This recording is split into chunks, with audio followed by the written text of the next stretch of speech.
The clock on the wall ticked softly as the woman sat by the window, folding the last of her laundry.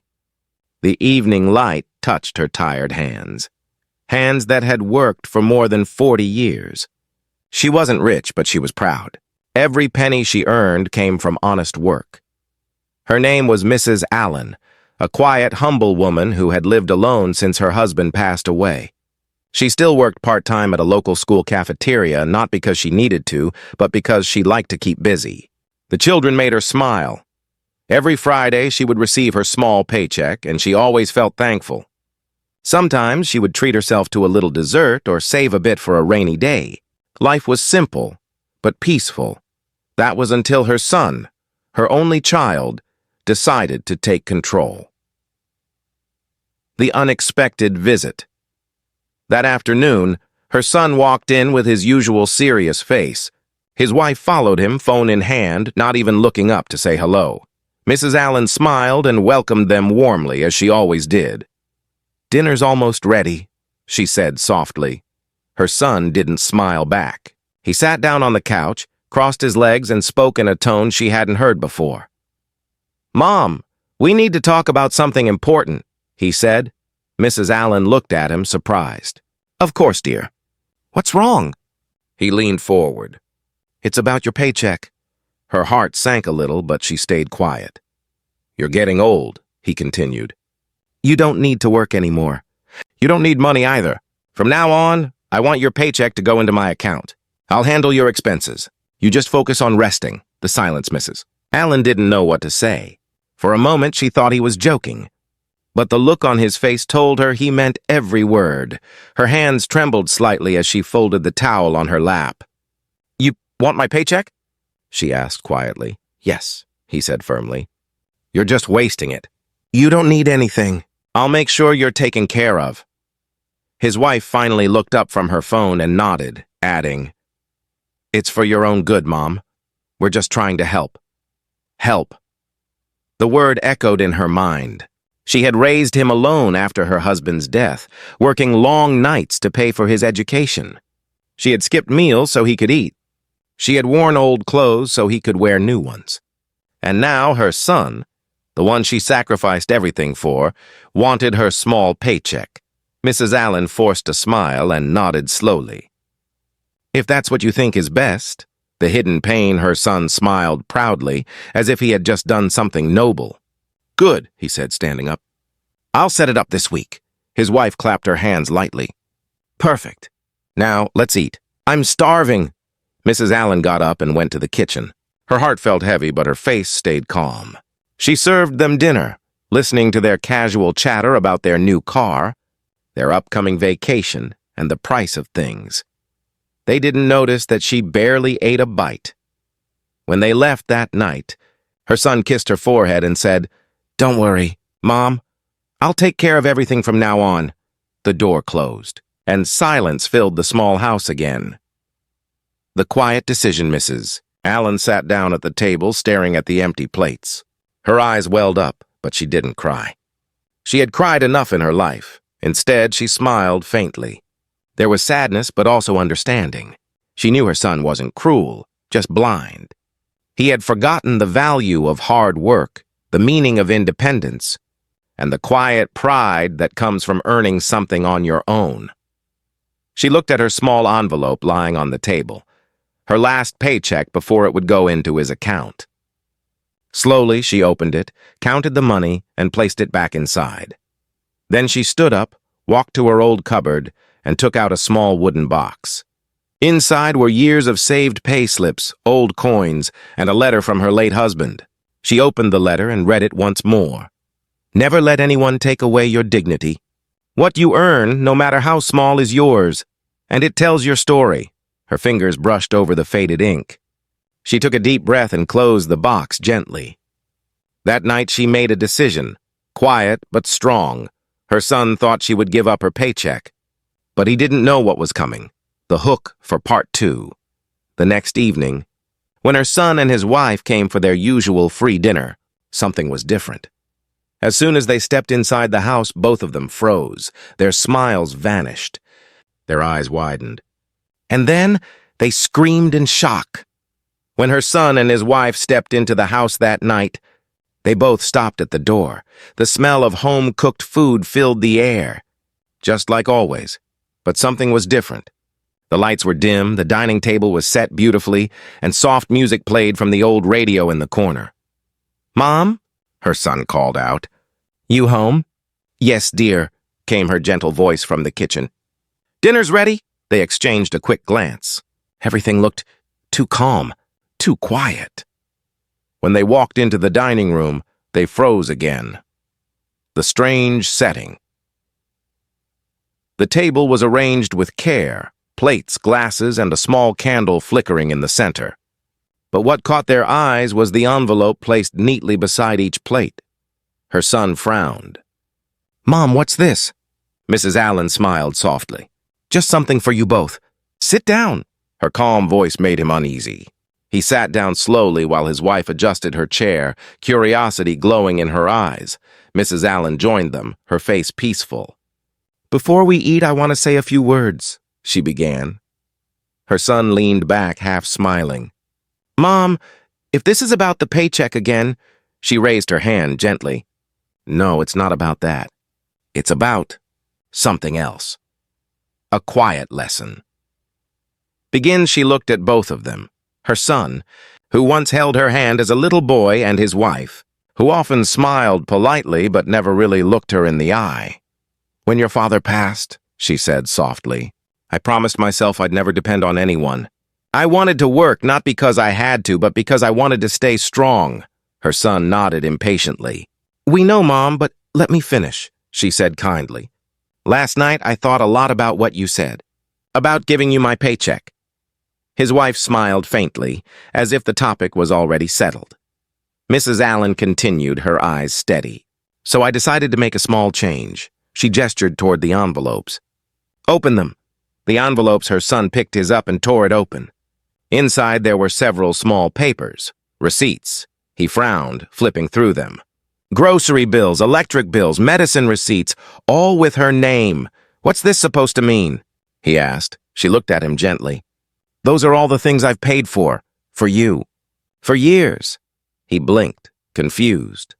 "The time your car broke down, I paid the repair. The groceries you forgot your wallet for, I covered that too. The birthday party for your daughter last summer, the cake, decorations, everything." "It's all there." His wife's face turned pale. She looked at the papers, speechless. Mrs. Allen smiled softly, not angry, not sad, just calm. "You said I don't need my paycheck, but maybe you forgot. I've been using it to help you." The realization. The silence in the room was heavy. Her son's eyes stayed fixed on the papers, and his jaw tightened. "Mom, I didn't realize," she nodded. "I know, dear. That's why I wanted you to see." Her voice was warm, but her words cut deep. Not with anger, but with truth. "I never said no when you needed something. I never complained when you borrowed money and didn't return it, because that's what mothers do. But when you said you wanted my paycheck, it made me wonder if you remember who helped you get where you are." Her son lowered his head. He couldn't meet her eyes. His wife whispered, "We thought we were helping you." Mrs. Allen smiled again, her voice still calm. "And I'm thankful you care. But help doesn't mean control. Love doesn't mean taking away someone's pride. You see, I may be old, but my work gives me purpose. It gives me meaning. And I'll keep working, not for money, but for myself." The dinner, for a long moment, no one spoke. The soft music filled the silence. Then Mrs. Allen stood up and began serving dinner. Stew, vegetables, and warm bread. She moved slowly but gracefully, her spirit unshaken. Her son finally found his voice. "Mom," he said quietly, I didn't mean to hurt you. I just thought—" "I know," she said, smiling faintly. "You thought I was too old to handle things. But you forget, age doesn't take away wisdom. It adds to it." His wife nodded, her eyes wet. "You're right, Mom. We were wrong." Mrs. Allen touched her son's hand gently. "It's all right. We all forget sometimes. That's why life gives us small moments, to remember what really matters." The subtle twist after dinner, her son helped clear the table for the first time in years. His wife packed leftovers with a quiet, thoughtful smile. As they were leaving, her son looked at her and said, Mom, I'll cancel that paycheck transfer, she chuckled softly. That's your choice. But remember, the lesson isn't about the money. It's about respect. He nodded slowly. I understand now. She watched them leave with a calm heart. The night air was cool and the stars glimmered faintly above. Inside the house, the envelopes still sat on the table, silent reminders of love, sacrifice, and realization. Mrs. Allen looked at them and whispered to herself, sometimes the best lessons aren't spoken, they're shown. Hook for part 3. The next morning, Mrs. Allen went to work as usual. But something unexpected happened there. Something that would change her life again. Her son wasn't the only one learning a lesson. The next morning, the sun peeked gently through the kitchen window. Mrs. Allen buttoned her light blue cardigan, picked up her lunchbox, and headed to work. It was a cool day, quiet, peaceful, just the way she liked it. She walked her usual path to the school cafeteria, greeting neighbors and children along the way. Everyone knew her as the kind lunch lady who always had an extra cookie for the kids who forgot theirs. Inside the cafeteria, the smell of bread and coffee filled the air. Mrs. Allen put on her apron, tied it neatly, and smiled at the other staff members. Good morning, she said cheerfully. They smiled back. Morning, Mrs. Allen. You're early as always. She laughed softly. Old habits, but as the morning went on, something felt off. The school principal, Mr. Walker, walked in and spoke quietly to the head cook. They both glanced toward Mrs. Allen, their faces serious. She noticed it, the kind of look that says something is about to happen. The unexpected call around lunchtime. As the children lined up for their meals, Mrs. Allen was called to the office. Mrs. Allen, the secretary said kindly, Mr. Walker would like to speak with you. Her heart fluttered a little. Is something wrong? Oh, no, nothing bad, the secretary smiled. Just come when you can. Mrs. Allen wiped her hands, removed her gloves, and walked down the hallway. Her shoes made soft sounds on the floor. Tap, tap, tap, echoing the nervous beat of her heart. When she entered the office, Mr. Walker stood up from behind his desk. Please, have a seat, he said warmly. She sat down, folding her hands in her lap. Is everything all right, sir? He smiled gently. Yes, Mrs. Allen, everything's fine. But I wanted to talk to you about something special, the surprise. He picked up a small brown envelope from his desk. Do you know what this is? Mrs. Allen shook her head. It's from one of the parents, he said. Yesterday, after you went home, a young man dropped it off. He said it was a thank you. Her eyebrows lifted slightly. A young man? Yes, Mr. Walker nodded. He said you'd know who it was. He handed her the envelope. Inside, there was a handwritten note and a folded piece of paper. She opened the note first. It read, Mom, I came here today because I found out something I never knew. The principal told me you've been donating part of your paycheck every month for the school's lunch fund. For kids who can't afford meals. I never knew that. I'm sorry, Mom. I'm proud of you. Your son. Her eyes filled with tears as she read the words over and over. She hadn't told anyone about those donations. Every month, she gave a small part of her paycheck to help children who came to school hungry. She never wanted credit, and she just wanted them to eat, but somehow her son had found out. The lesson turns back, mister. Walker spoke softly. He seemed emotional when he came in. Said he never realized how much you've done. Not just for him, but for others, too. Mrs. Allen wiped her eyes, smiling through her tears. He's a good boy, she said quietly. He just needed to see things a little differently. The principal nodded. He told me he wants to start helping with the lunch fund. Maybe even organize a small drive. Her hand covered her mouth. He said that? Yes, Mr. Walker smiled. He said it was time to give back, like his mother taught him. For a moment, Mrs. Allen couldn't speak. The same son who once demanded her paycheck was now learning to give. The emotional return. When she came back to the cafeteria, her co-workers noticed her red eyes. Everything okay, Mrs. Allen? One of them asked. She smiled softly. Everything's perfect. The rest of the day passed in a blur of laughter, clattering trays, and happy chatter. But her heart was lighter than it had been in years. That evening, when she returned home, She found something on her front porch, a basket filled with fresh groceries, a thank you card, and a small envelope with her name written in her son's handwriting. Inside the envelope was a check, the exact amount she had donated over the past year. On the note, he had written, "For the kids and for you. You've already given enough, Mom. Let me help now." Her hands trembled as she held the note. She sat down, looking at the groceries, the card, and the small gesture that meant more than any gift could, the healing conversation. Later that night, her phone rang. It was her son. "Hi, Mom." His voice was soft. "I hope you got my note." "I did," she said warmly. "You didn't have to do that." "I wanted to," he said. "I didn't understand before, but now I do. You were never working for money, and you were working for purpose. You were giving even when you had little, and I was just thinking about myself." Mrs. Allen's eyes softened. "We all forget what really matters sometimes. What's important is that we remember." There was silence for a moment. Then her son said quietly, "Mom, I'm proud to be your son." Her heart swelled with emotion. "And I'm proud to be your mother." Hooked for part 4 the next day, her son's promise turned into something even bigger, a change that reached far beyond their home and the school. What began as a small family lesson soon touched the entire community. The next morning, Mrs. Allen woke up to a soft knocking on her door. When she opened it, her neighbor, Mrs. Green, stood there holding her phone, her eyes wide with excitement. "Did you see the news?" she asked breathlessly. Mrs. Allen blinked, confused. "News? What news?" Mrs. Green turned her phone around.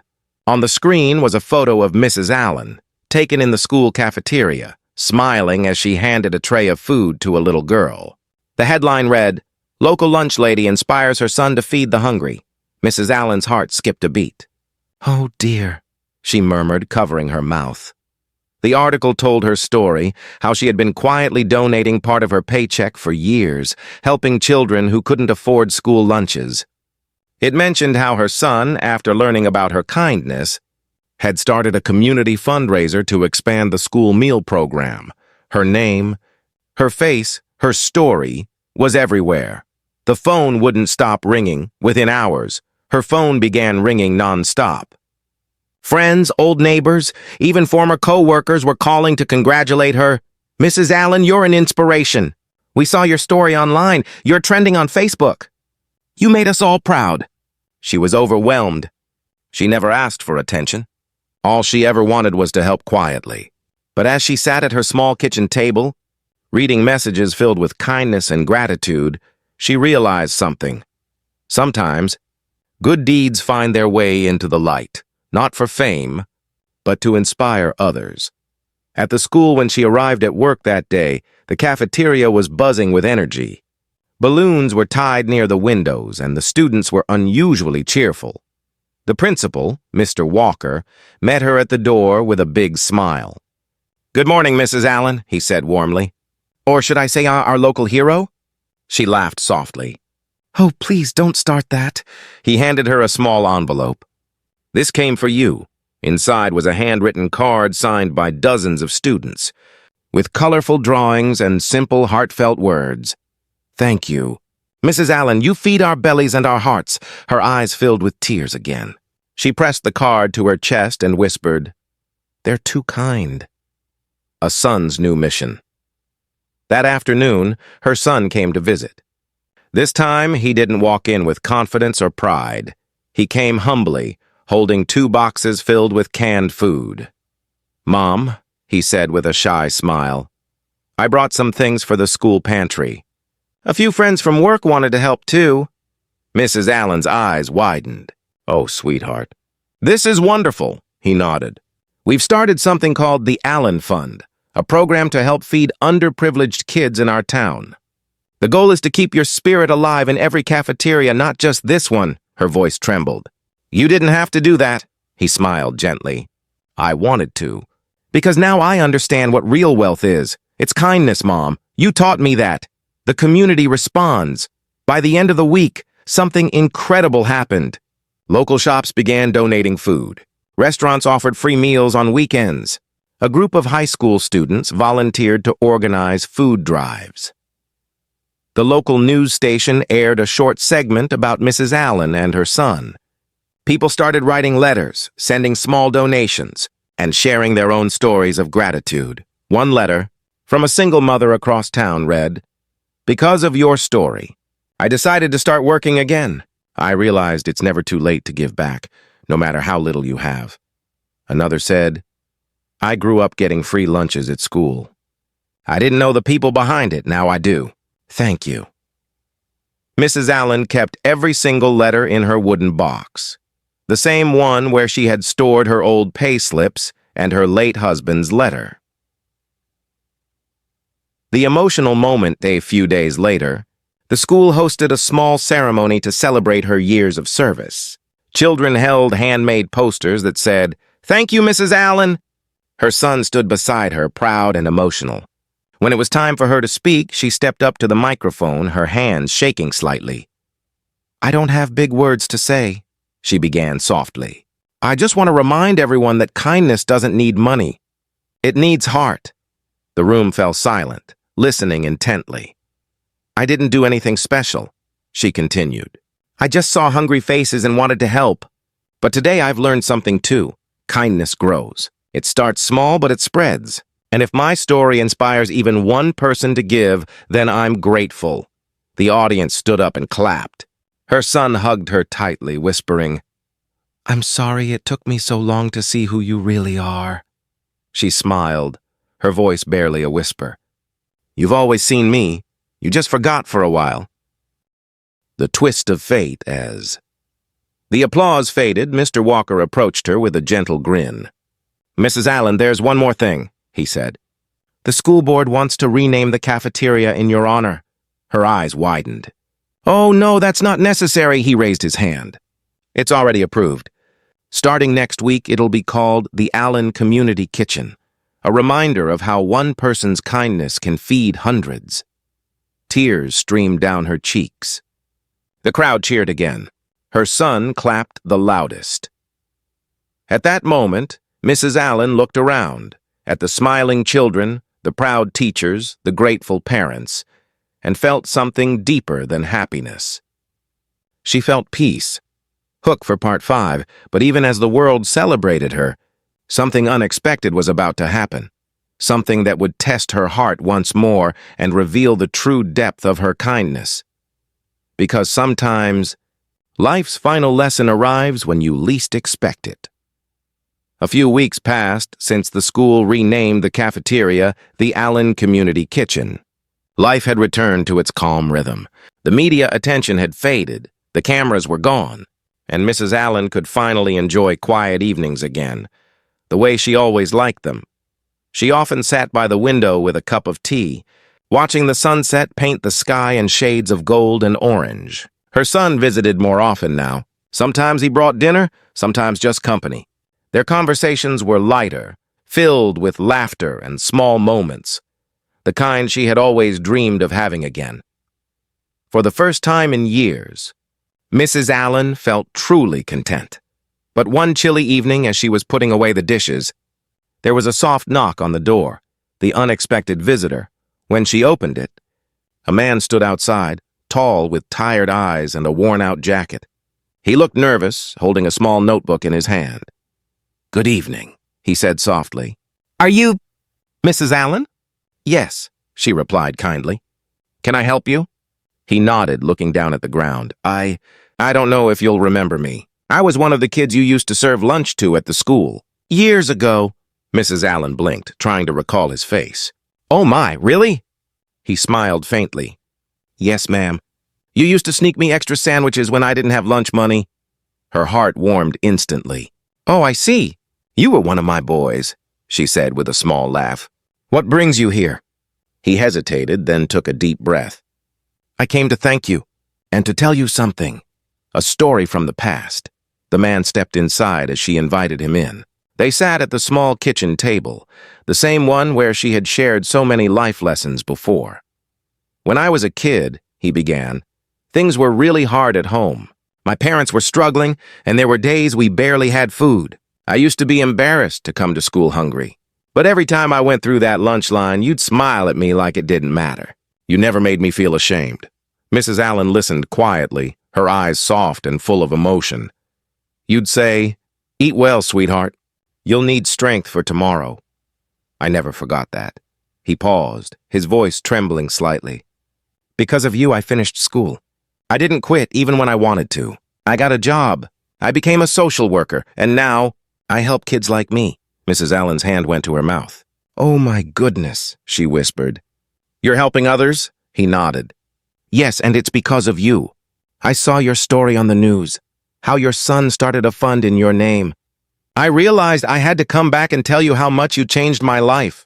The hidden gift. For a moment, neither of them spoke. The old clock ticked softly in the background. Then the man reached into his coat and pulled out an envelope. "This is for the Allen Fund," he said quietly. "It's not much, but I wanted to give back." Mrs. Allen took the envelope carefully and opened it. Inside was a check, a large one, much larger than she expected. "Dear, this is far too generous," she said, shaking her head. He smiled gently. "It's not enough to repay what you gave me. Not the food, not the kindness. But it's a start." Tears filled her eyes. "You don't know how much this means to me?" He nodded slowly. "I do, ma'am, because it meant the same to me once." The son arrives. Just then there was another knock on the door, her son. He stepped in, surprised to see the visitor. "Mom, I brought dinner." "Oh, sorry, I didn't know you had company." Mrs. Allen smiled. "Come in, dear. This is one of my old students. He came to visit." The two men shook hands. And as the visitor explained who he was, her son listened silently, his eyes softening with every word. When the man finished, her son looked at his mother with admiration. "You never told me about all this," he said quietly. Mrs. Allen chuckled. "I didn't think it was worth mentioning. I just did what any mother would do." Her son took her hand. "You didn't just raise me, Mom. You raised half this town." The circle of kindness. After the visitor left, Mrs. Allen and her son sat at the table with the envelope between them. He looked at it thoughtfully. "You know, Mom," he said, "your kindness started something none of us can stop now." She smiled. "That's how kindness works. It's like a seed. You plant it and one day someone else waters it." He nodded. "Then let's keep planting." That night, they decided to expand the Allen Fund, not just for school lunches, but for groceries, emergency meals, and family support programs across their town. A peaceful ending later that evening. When the house grew quiet again, Mrs. Allen sat by the window, the stars glowing softly outside. She looked up and whispered, "I hope you're watching this, John," speaking to her late husband. "Our boy learned his lesson, and the world feels a little kinder tonight." The wind rustled the curtains gently, as if answering her. She smiled to herself, not with pride, but with peace. Her heart was full, her purpose complete. She had given love without expecting anything in return, and now that love had found its way back, multiplied 100 times over.